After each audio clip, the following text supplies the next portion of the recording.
Assalamualaikum teman-teman, welcome to Cinta Story Channel.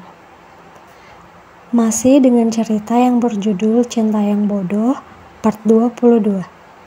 Buat teman-teman yang belum subscribe, dukung channel ini dengan cara tekan tombol like, subscribe, dan juga tekan tombol notifikasi loncengnya biar kalian dapat update cerita selanjutnya dari Cinta Story.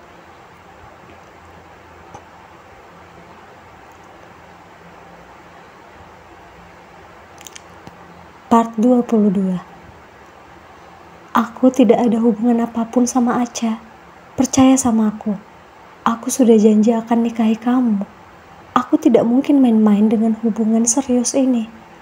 Ucap Brian kembali berusaha meyakinkan aku. Aku awalnya mengabaikan teleponnya berkali-kali. Bahkan Brian sudah kembali keluar kota untuk bekerja. Tentu saja aku merasa khawatir kalau dia bertemu wanita itu. Bahkan walaupun Brian bilang tidak, hatiku tetap saja gelisah. Aku yang terus saja mengabaikan telepon dan pesan dari Brian. Tapi aku akhirnya merasa kasihan dan mengangkat teleponnya.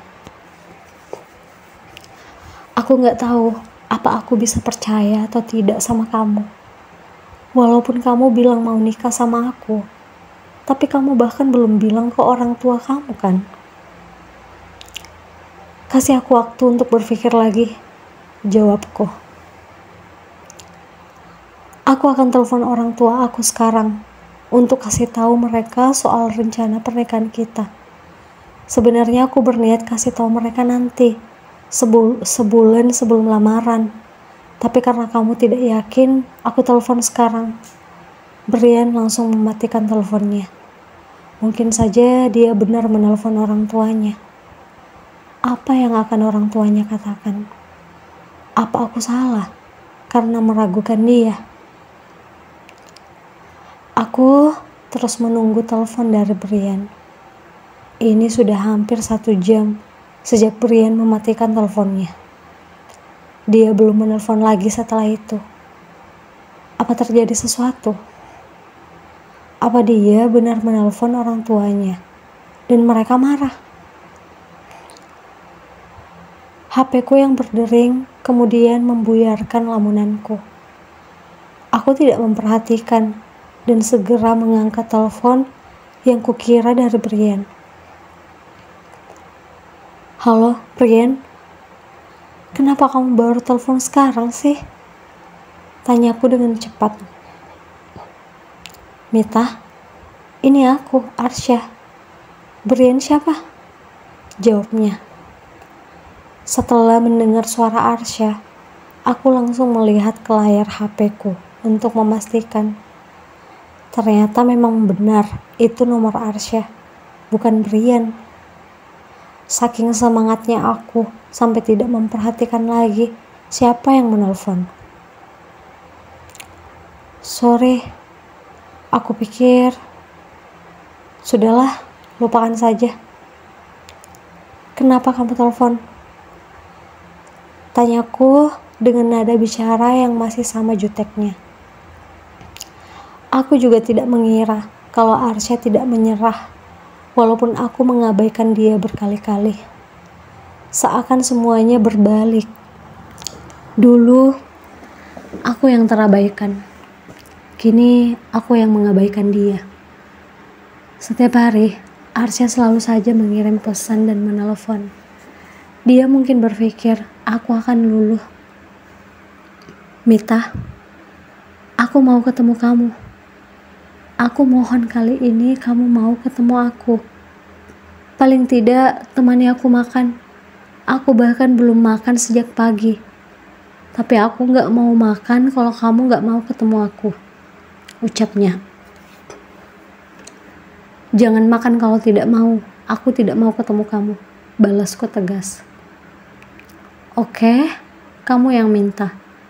Kamu tahu sendiri kalau aku orangnya nekat. Kalau kamu tidak peduli, aku benar-benar tidak akan makan.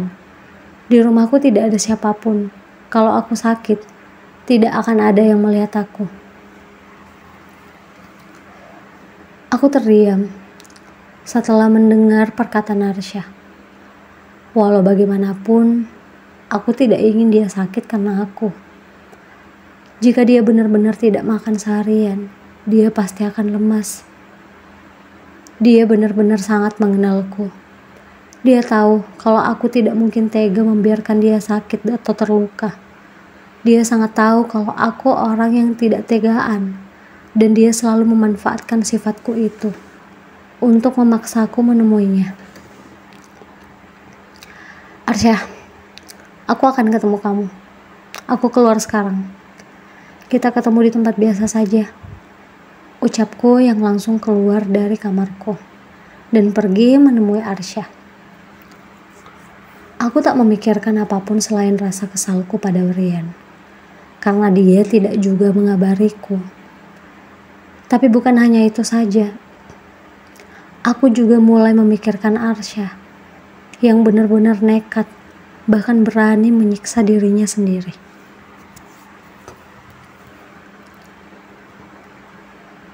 Aku berlari keluar dari rumahku. Kulihat di ujung jalan, Arsya sudah ada di sana menungguku. Aku pun segera menghampiri dia dengan perasaan bercampur aduk. Kenapa kamu mau ketemu aku? Tanyaku tanpa basa-basi. Temani aku makan. Kamu mulai tega biarkan aku benar-benar menahan lapar seharian. Jawabnya. Ya siapa yang suruh gak makan? Salah sendiri. Lagian, aku gak mau kamu kayak gini lagi. Kalau sakit gimana? Ucapku kesal. Ya siapa suruh gak mau ketemu aku?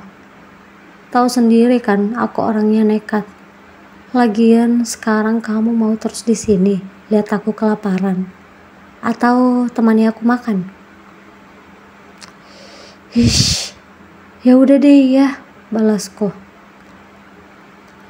Bawel banget sih kamu sayang. Kamu cemberut gitu malah bikin aku gemes deh. Ucapnya tersenyum. Aku tak menghiraukannya dan langsung naik di atas motornya. Aku mulai berdebar lagi. Dia masih sama. Aku merasa dia memang masih sayang sama aku. Terlebih saat dia menarik tanganku dan melingkarkannya di perutnya. Aku semakin tak menentu. Ini yang aku takutkan bertemu dengan Arsya. Aku takut cinta lamaku kembali tumbuh. Aku bahkan sejenak melupakan Brian karena bersamanya.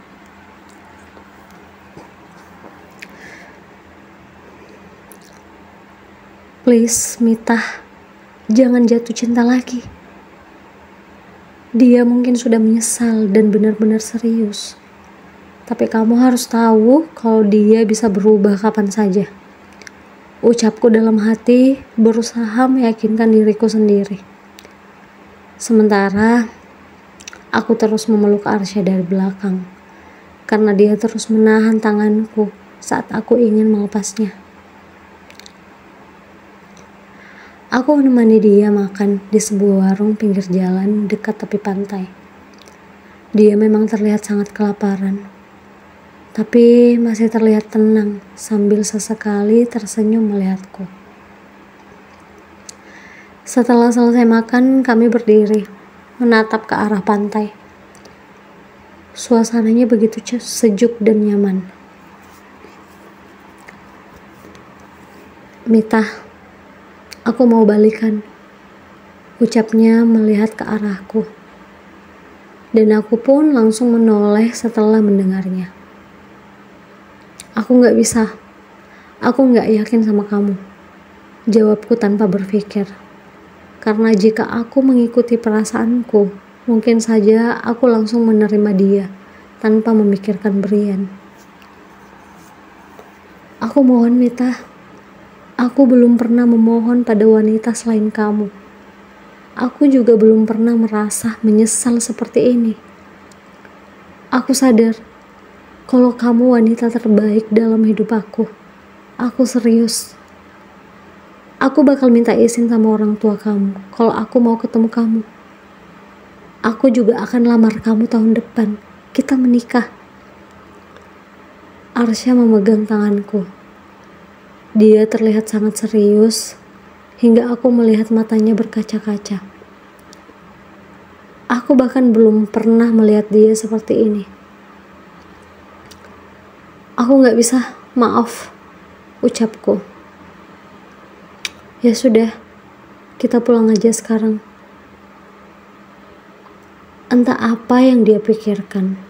Dia pasti sangat sakit atas penolakanku, sampai dia tak lagi mau membahasnya. Aku hanya mengangguk, lalu kami pun pergi dari sana.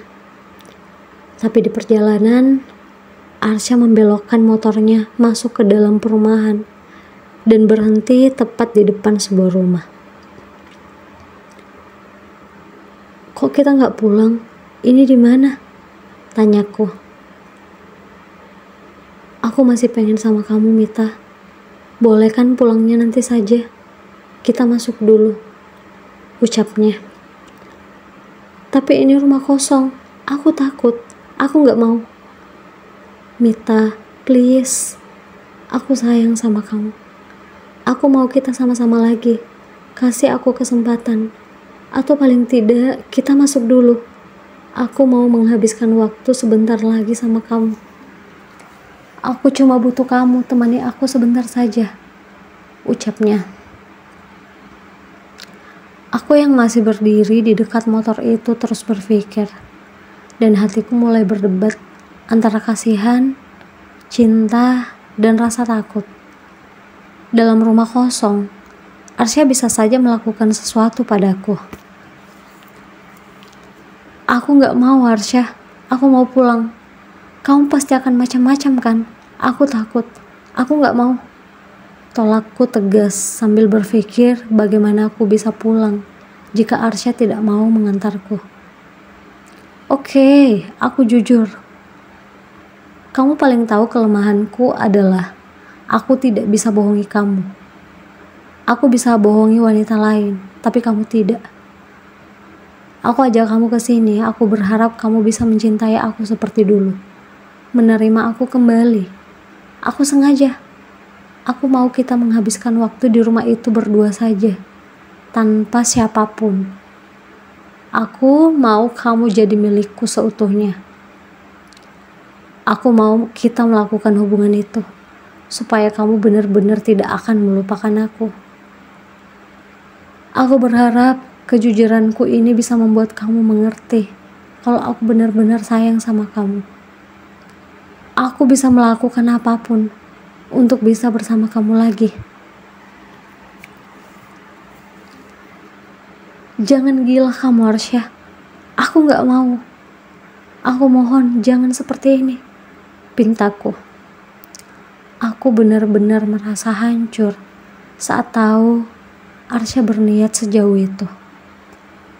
Terus, kamu mau aku bagaimana supaya kamu mau kembali sama aku?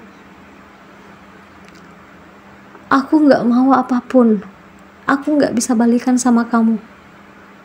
Aku gak bisa menyakiti hati orang lain kalau kita balikan. Lupakan semuanya. Aku mau pulang. Aku menangis, mencoba menghindar, dan ingin langsung pergi dari sana. Tapi Arsya memegang tanganku dengan sangat erat.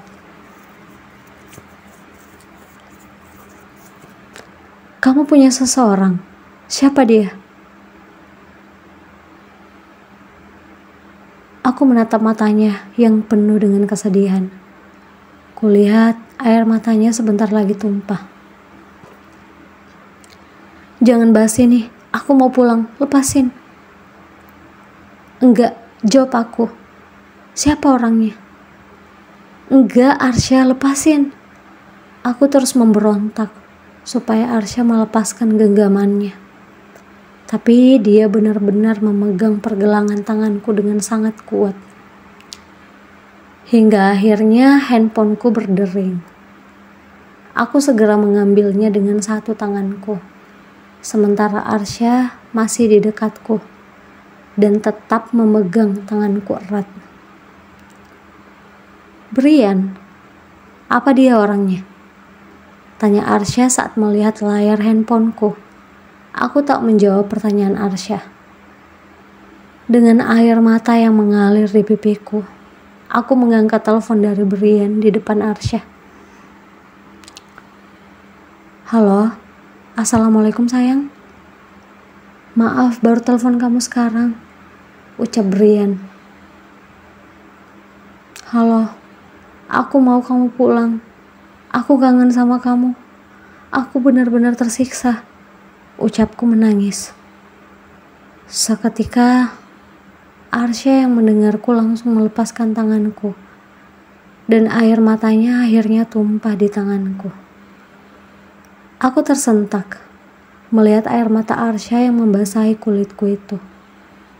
Aku merasa semakin sakit melihat dia begitu terluka. Dia tak mengatakan apapun lagi. Aku pun terdiam menatapnya. "Halo sayang, kamu kenapa? Halo, kok nggak bicara? Sayang, kamu baik-baik aja kan?" Ucapan Brian di telepon menyadarkan aku. Dia terdengar sangat khawatir. "Iya, aku baik-baik aja," jawabku pelan. Namun tiba-tiba Arsya mencium bibirku hingga aku terdiam, tak mampu mengatakan apapun lagi selain menatap mata Arsya yang hanya berjarak beberapa senti saja dari mataku. Kami berciuman. Aku tak tahu lagi kenapa aku tidak bisa menolak atau mendorongnya saja. Dia terus menciumku, dan tangannya menjauhkan handphone itu dari telingaku. Setelah beberapa saat, kami mengatur nafas dengan air mata yang masih basah di pipi. "Ciuman itu berarti kamu juga masih sayang sama aku," ucapnya dengan kedua tanganku masih di kedua pipiku. "Aku mohon hentikan. Jangan datang di hidupku lagi. Jangan datang mengacaukan hidupku dan menyakiti aku seperti dulu lagi." "Enggak sayang, enggak. Aku enggak akan melakukan itu lagi. Aku janji." Arsya kembali mencium bibirku dengan penuh perasaan. Sementara aku tak mampu melakukan apapun. Aku bahkan membalas permainan bibirnya itu. Perasaan ini kembali menguasaiku dan membuat Arsya berhasil membangkitkan cintaku yang dulu.